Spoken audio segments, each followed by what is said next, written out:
Good morning, Rabotai. Welcome to Breakfast in the Class. Breakfast in the Class today is dedicated in loving memory of Raymonde and David Sofer, Alehem Shalom, Lilu Nishmatem, David Moshe Ben Naima, V'Simcha Bat Hana, Alehem Shalom, sponsored by their son Edward Sofer.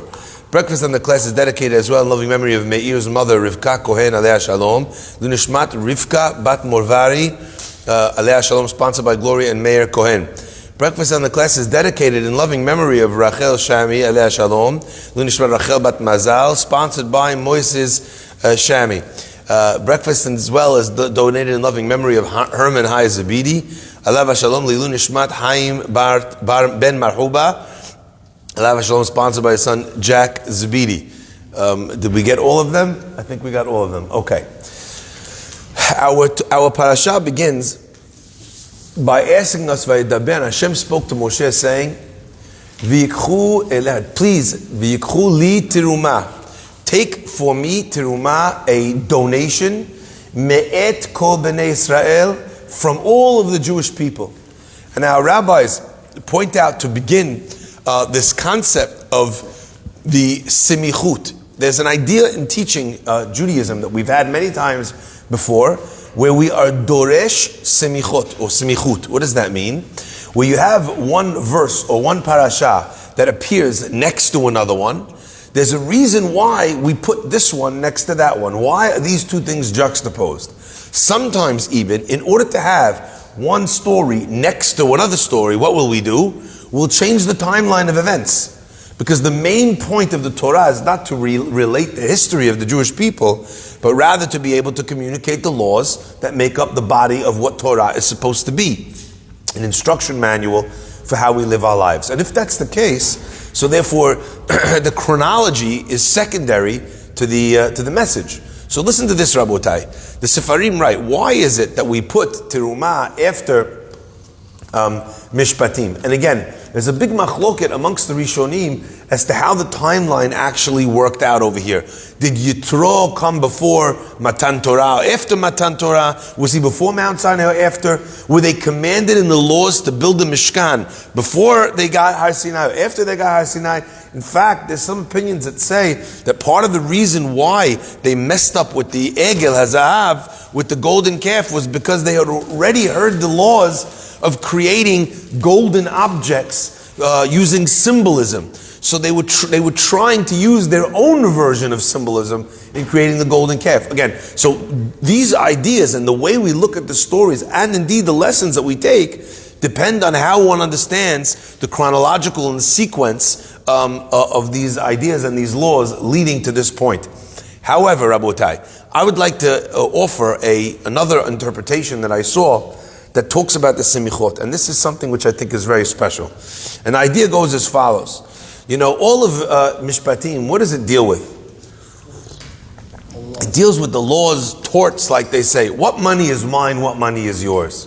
If I watched an object and I was negligent, I have to pay you. If I interacted with the servant this way, this is what I have to do for him. If I damaged you by one of my objects, my shor, my hamor, my seh, my salva, all these different things. If I lit a fire, if I left a bore, etc., etc. If I did all these things, I have to pay you. And there's an obligation on a person to be able to make restitution for those things.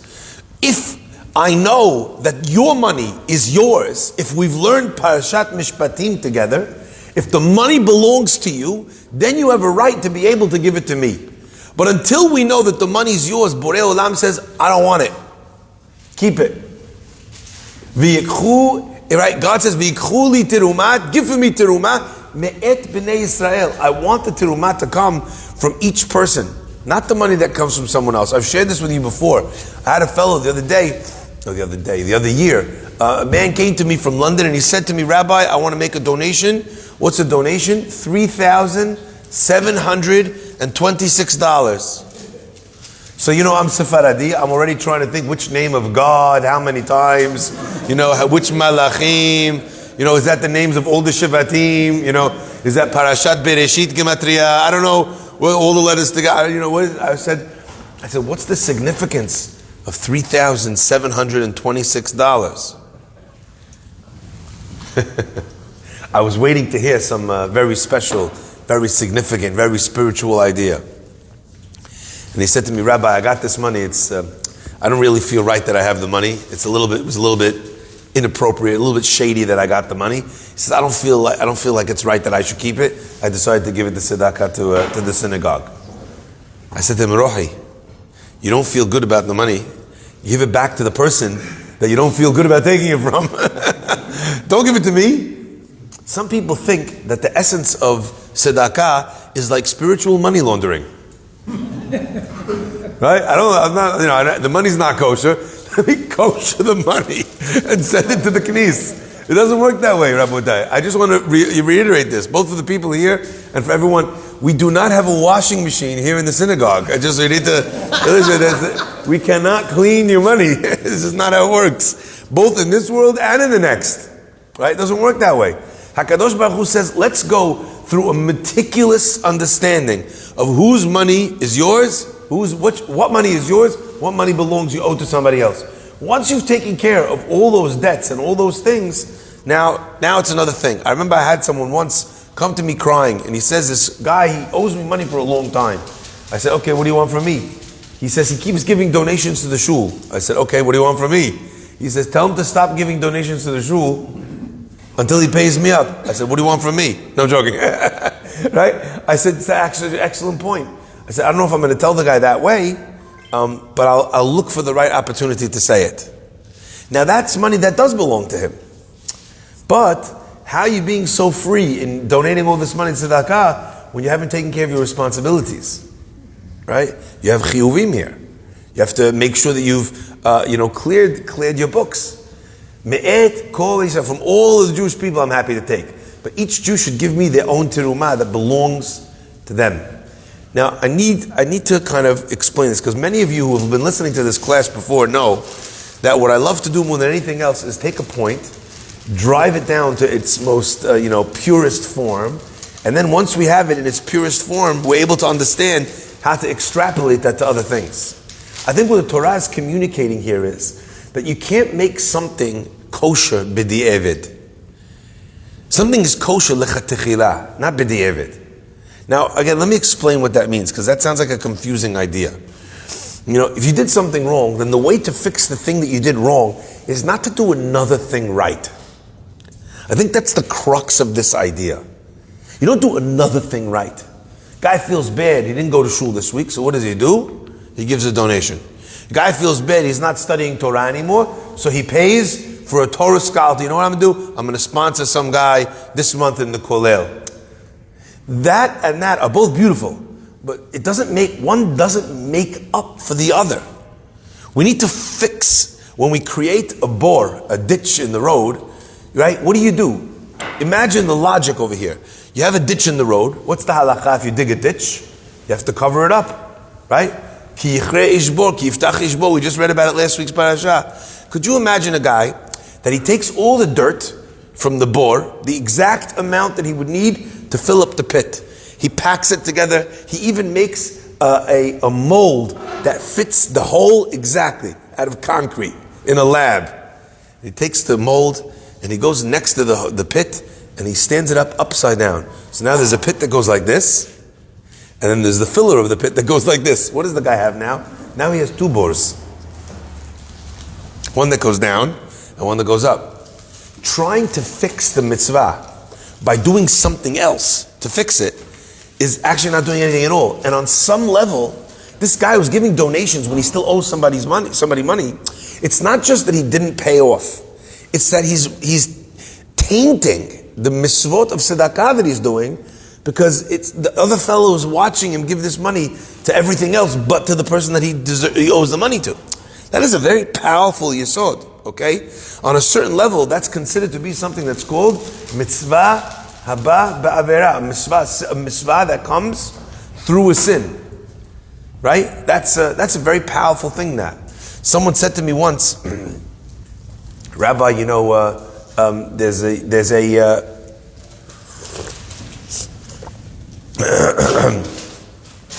a new building that I know that you want to buy. This is in London. There's a new building that you guys want to buy, and we want to build the building, and He says, and I would like to put my family's name on it. I said, okay. I said, do you want to know the cost for the name on it? He goes, well, I'm not sure if I'm going to do this yet. He said, but if we do it, he goes, so then maybe I would cover all the costs. I said, that's very generous. Very generous. And in the end, by the way, usually, like the pasuk says, Lashon medaberet gidolot, a tongue that speaks very large. People that speak so large usually do nothing. Like the pasuk said, like the Chazal tell us about Avraham Avinu and Ephron. A person should be emor me'at ve'aseh harbeh. Speak a little and do a lot. Ephron is like, sure, you take the kever for free.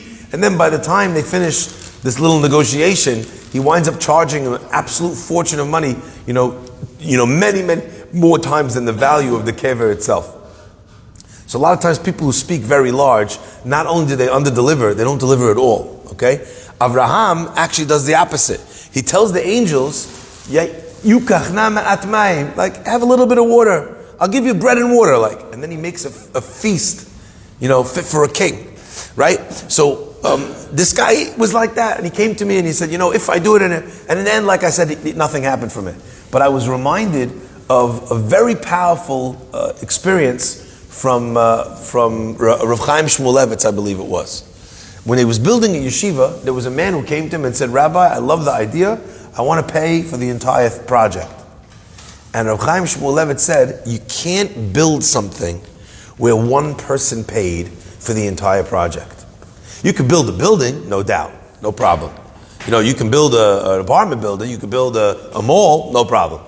But when you're trying to build something that belongs to the Jewish people, it has to come me'et kol Yisrael, from all of the Jewish people. Everybody needs to have a part. And I thought, not only is there this message kind of strong because it follows Mishpatim, it's also strong because it's almost a yearly occurrence that the Parasha of Mishpatim follows, besides for the Parasha of Teruma, besides for following Mishpatim, follows also Parashat Shekalim. In Shekalim we learned that there's an idea that every single Jew gives a half of a shekel. The rich person doesn't give more, even though he can give more. Even if he wants to give more, he can't give more. He's limited to the half a shekel. The poor person, what does he give? A half a shekel. Ha'ashir lo yarbeh ve'adal lo yamit. So this is a fascinating thing. Now, tell that to AOC and the Democrats, they would pass away on the spot. What, you mean everyone should give the same amount of money? No, what are you talking about? The rich people have to tax the rich. Tax the rich. Had that selling sweatshirts, AOC, with the words tax the rich on it for $65. Who's making that money? Yishtabach shemo. Yishtabach shemo. Socialists who masquerade as communists who are actually capitalists, okay? Now, Rabotai, there's something here that's very powerful, I think. Right? Dal lo yamit, ashir lo yarbeh. Why are we making this law? Why do we do that? Why don't we say everyone should give 10% of their money? That's also ha'ashir lo yarbeh ve'adal lo yamit. I have a much better idea than God. God's like half a shekel for everybody. Everyone's the same. I have a great idea. Let's make it the same. Percentage. Everybody gives 10%. Everyone's equal. Everyone gave 10% of what they have. No. Because bottom line, even if Jeff Bezos gives 10% of his money to tzedakah and I give 10% of my money to tzedakah, at the end of the day, even if we gave the same, Bezos feels like he has more. Bezos feels like he gave more. Our world feels like he gave more. In terms of Borei Olam, that would be a very good idea. Because in terms of God, as we know, lefum tzara agra, according to the effort is the reward. So if it cost me 10%, it cost him 10%, the feeling is the same. A guy going up to the Torah giving $1,000 when he's a billionaire, and a guy going up to the Torah and giving $18 when he doesn't have a job, the guy giving 18 might actually be better in the eyes of God. In the eyes of God, 10% is an equitable solution. But in the eyes of man, it's not. And the Jewish people, when they walked into the Mikdash, into the Mishkan, everyone needed to feel this is my place as much as it's his. And I belong here as much as he does. That's what Moshe Rabbeinu says, V'yikuli teruma me'et b'nei Israel. We wanted the passion, the energy, the excitement, the donation of every Jew to be equivalent in the building of this Mishkan. And Rabotai, I think the power in this idea is that you cannot build it if you don't have everyone. When we read about the acceptance of the Torah, it gets accepted yachdav, they accept it together. Vayichan sham Yisrael neged ha'ar. Spirituality happens only, it is built only when Jews are holding hands, when they have their arms around each other. The Beit HaMikdash was magnificent. But in the second Beit HaMikdash, even though they were great tzaddikim and they didn't do anything wrong, senat chinam, division between them, was enough already for the Beit HaMikdash to be destroyed. And what most people don't understand is they think that the destruction of the temple was a punishment for Sinat Chinam. And the Maharal shares a very powerful idea. God doesn't really punish people. You see, in our version of God, this guy up in the sky, long beard, he's got in one hand, what's it called? One of those money guns that spits out the money dollars, right? In one hand he's got one of those, in the other hand he's got a lightning bolt. You do mitzvot, he shoots the money at you, You do the avirot, he kills you with the lightning, right? That's how we see God, right? Right? But it's not how it is at all. In fact, the Maharal explains that the function of these ideas operates like something that we say each and every morning in the tefillah. In our prayers we say, Kol hashoneh halachot, muftach lo shu ben olam haba. Anyone that learns halachot every day, they become a master in halakha, muftach lo, guaranteed that he's ben olam haba. How do we see that? Shene'emar, halichot olam lo. What's the translation of those words? Halichot olam, the ways of the world, lo are to him. The ways of the world are to him. Al tikre halichot, don't read it halichot, the ways of the world. Ela halachot. So now let's substitute the way the Braita is telling us. Don't read halichot olam lo, the ways of the world are his. Rather, halachot olam lo. Person who is careful with with every halacha. They're stringent, they're strict. They live the life the way a Jew is supposed to do. Olam lo, the world is for him. Rav Shach used to say that. That's why a tzaddik, a perfect tzaddik, is capable, tzaddik gozer, of praying or even saying that something should happen, and it happens. Why? Because halachot olam lo. It's not a reward. If the world was created, it was sustained, it's there to be able to allow for people to live their best Jewish halachic Torah lives, then when someone is doing that, the world exists to serve that person. I'm not talking about other people. I'm talking about the very laws of nature themselves. Ilav briti yomam v'alayla. If not for the Torah, chukei shamayim va'aretz lo samti, I would not have cemented in the rules of nature. A tzaddik, so to speak, with his good deeds, or a tzaddiket, they are supposed to be able to not, like zapping things magically, but the universe is supposed to bring the things that they need to their doorstep. There's a story in the Gemara where Rava was a very poor man. A poor man comes and knocks at his door, and Rava says to the man, "Can I get you something to eat?" And the guy says, "Yes, I'll have some pheasant." Rava looks at him, he's like, "Pheasant?" He goes, "You think I have pheasant for you?" And the poor man says to Rava, he says, "Maybe you don't have it, but the pasuk says, Poteach et yadecha u'mazbi'a lechol chai ratzon." God grants, opens his hand, and he grants lechol chai, every living thing, ratzon, that which they desire. Obviously, it means within a certain level of parameters. He says, I don't need you to have pheasant.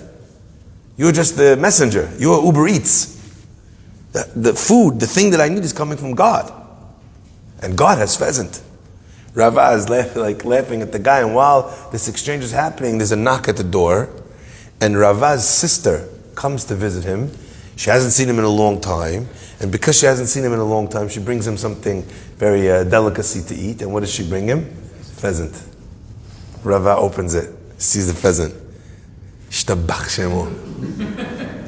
He calls the ani. He says, dinner is served. Halachot olam lo. A person who lives their life with that level of emunah, So the world it bends itself, it molds itself.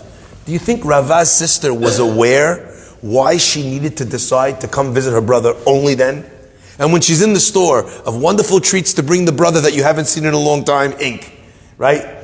Does she know why she chose off the shelf, of all the things, she chose that out? She has no idea. But the world, the universe, the malachim, nature, it bends and molds and shapes the world so that the outcome should come out that way. Halachot olam lo. Rabotai, such is the nature of God's reward and punishment. It is not that we get slapped or we get money. It's not payback, that there's a debt and then God pays. But the mitzvah itself, it is a foundational element within our world. It changes the world for the recipient. And this idea, this concept means that if the Torah tells you, V'yikchu li teruma, build me a Bet HaMikdash, build it me'et kol b'nei Israel, from all the Jews, everyone should give the money. It shouldn't belong to anybody else. It should be their own money, from their own heart. That this should be the place, Toho Ratzuf Ahava, a place that is paved with the love, Mibenot Yerushalayim, from all the Jewish people. That's what this place is. Once Sinat Chinam came in, if that's the foundation of the Mikdash collapsed. It wasn't destroyed by God per se. The foundation eroded to the place that they weren't holding hands anymore. So all of a sudden, if you have a bunch of people standing together holding something up, a couple people check out because they don't like the other guy, all of a sudden, it's not being held up. All of a sudden, it crumbles, it's destroyed. Rabotai, this is true not just of the sanctuary, it's true of the institutions within our communities too. When you have fights in a school, in a synagogue, other people want to go pray somewhere else. There's a feeling of animosity, of anger in the synagogue. People sit in the shul talking about one another. You don't know what he said, you don't know what he did, can't believe it, you don't know. They're literally speaking Lashon Hara. The foundations of our holiest things begin to erode. You build something holy upon something holy. If your thoughts in your marriage are holy, if you're thinking about the other person, then a marriage can be built on that holy foundation. If it's about selfishness, the marriage will collapse, not as punishment, as the realistic outcome. Halachot olam lo, that's just how it works. So Rabotai, we're learning from here something unbelievable. There was a man, I'll end with this, who came to Rav Shlomo of Radomsk. He was the big miser in the city. Okay? He was the miser of the city. He was the kamtzan of the city. Never gave anybody anything. Anyway, he needed the rabbi for something. He came to the rabbi, poured his heart out. The rabbi gave him advice. The rabbi gave him a blessing. The rabbi made him feel good about himself. And before he left, he took out his checkbook. I don't know if he had a checkbook. Maybe he took out his ruble book. And he wrote out, an astronomical sum of money to give to the rabbi to sustain all the communal initiatives. The people were shocked. It's never happened before. The rabbi took the money. He looked at it. He looked at the man. He handed the money back. He said, "Thank you so much. I appreciate it, but I can't take your money." Anyway, the guy left. All the students came. They're like, "This has never happened before." That this guy should give money to communal organizations to help out other people. He's so miserly. He figures out every way to beat the system. Right? Why didn't you take it? That was a once-in-a-lifetime offer. And Rav Shlomo Radomsk said something that stuck in my brain as a rabbi for many, many years. You know what he said? He said to his students, "If you'd have seen the smile on his face when I returned his money, you'd have understood why I returned his money." He didn't want to give it. I don't want money that he doesn't want to give. Toho ratzuf ahava bebenot Yerushalayim. You can only build it on this. And I'll tell you something else. I, as a rabbi, I've had to fundraise to be able to keep my organization Chazak running in London, and as well over here for the synagogue and for what we're doing in New York, LA. And I'm a very bad fundraiser. Because one of the first rules in fundraising is that when you walk in, you're supposed to say to the person a number that you want. Can we count on you for $10,000, $5,000, $500, $50,000? You're supposed to say a number. Tell the person what you expect, or what you want to get from them. That's the first rule. Every fundraiser, they'll tell you, that's one of the first. And then let the person, sweat it in it a little bit. Like let them. I've never been able to do this. I've never even been able to say a number. I could tell the person what our programs cost. I could tell them what our deficit or what our budget is. I could tell them, various things. But to tell someone, I want, or I'd like to ask you for X, never. Why? Rav Shlomo Radomsk. What's the look on his face when I ask him for the number? I want what he wants to give. $1,000 from him with a smile is much more powerful in terms of what we can go create with that money than $100,000 with a krechts. Ultimately, we are building. What are we building? We're building nothing. Borei Olam is building.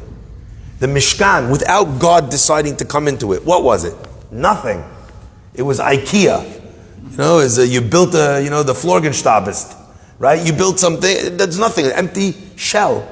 For Borei Olam to come into it, it needs to be pure. It needs to be full of love, full of passion, full of connection. So what did God do? God created a mikdash where the poor man felt, I gave as much as everybody else. I belong here. This is my place. He doesn't feel ashamed to be there. He doesn't feel excluded from being there. He gave us a place, so to speak, as well, that the rich person, if he gave half of a shekel, he wants to give more. You have the kisufim, the gagoim, the desire. He wanted to do more, but they won't let me. What a feeling to bring to the mikdash. It's very special, And I think sometimes it helps to be able to remember this nikudah. We had with us a man whose name was Eliyahu Meir Weiss, Alav Shalom. He was a man who used to come to the synagogue. He unfortunately had no place to live. He lived on the streets of Manhattan. He came here with his briefcase. Many of you have probably seen him in his time here, skinny with a little beard. And I tried once. I know the guy didn't have any money. I tried to give him a few dollars. And he said to me, Rabbi, I don't want it. I don't want it. I don't want it. I said, why? He says, I want to work. He says, help me get a job. And I did. We tried a few different things. We actually got him a job at one stage, right? I want a job. I want to earn my own way. I don't want any money from anybody else. One time he took money. One time. I had a $2 bill that I got from a big tzaddik. And the tzaddik told me, give this money to an ani, and tell the ani to hold on to it until his mazal improves. And then he can give it to another ani. Okay? So I said to him, you're such a special guy. I want to give you this $2 that you could give to another ani. And his eyes lit up. That was the only time he took anything from me. I gave him the $2. I said, here you go.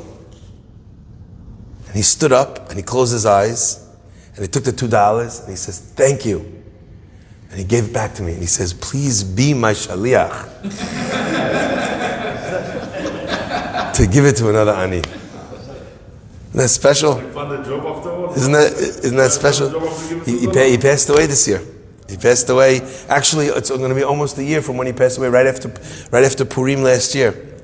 So Rabotai, that purity the purity behind that makes that money so much more powerful, and allows it to achieve and allows it to create far more beautiful things. Some people, they build a beautiful yeshiva or a beautiful shul and nobody comes. And sometimes you have a little ramshackle hut that becomes a minyan factory, and there's minyan after minyan after minyan. You ever see that? It's and you think to yourself, why couldn't the crowd choose a beautiful shul to pray all the time and to learn all the time in? Why are they learning in a place that Bezor the heat works? There's a siyata dishmaya that's given when a person gives with the right way, that the thing that they built should actually function in the way that they hope it would. Some people merit it and some people don't. And it really depends on the way that you build it. Did you build it the right way? Did you build it with the right money? Did you build it with the right heart? And if you did, it gets the beracha of that thing. So too in everything that we do in life. If we build pure, then it grows and it becomes very special. And if we build selfish, and if we build exclusionary, and we're pushing people out, then indeed that is also what that place becomes, a place that doesn't welcome in people. Baruch Adonai Le'olam. Amen ve'amen.